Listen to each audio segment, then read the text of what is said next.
Pemirsa, kita beralih ke informasi lainnya. Hujan deras yang mengguyur kota Prabu Muli dari malam hari menyebabkan banjir di sejumlah kelurahan. Di antaranya Kelurahan Mangga Besar, Karangraja, Sindur, Tugu Kecil, Sidogede, dan Kelurahan Gunung Ipul Barat. Akibat hujan lebat yang terus-menerus sepanjang malam, sejumlah kelurahan di kota Prabu Muli Kamis 28 Desember 2023 tergenang banjir. Banjir menyebabkan rumah warga dan fasilitas umum seperti jalan raya terendam air. Salah satunya Jalan Jenderal Sudirman di Pasar Tradisional Modern Kota Prabu Muli dan di depan persimpangan rel kereta api.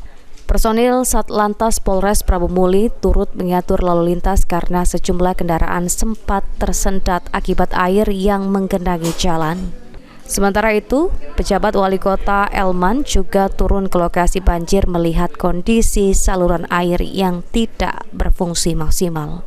Saat ditemui di ruang kerjanya, Elman mengatakan kepada pihaknya akan melakukan perbaikan drainase serta normalisasi sungai Kelakar. Pria yang sebelumnya menjabat Sekda Prabu Muli juga meminta masyarakat tidak membuang sampah ke sungai atau saluran air. Dari pantauan di lapangan, Elman menyampaikan ada 6 titik yang paling terdampak banjir. Sungai juga, drainase juga akan kita segera perbaiki. Nah itu ya, jadi perbaiki yang memang benar-benar di drainase pertama di pemukiman akan kita tindak lanjuti. Ya terutama tadi himbau masyarakat tadi ya sampah tadi sama-sama lah kita untuk menjaga lingkungan kita. Ada berapa titik yang parah Pak menurut kita?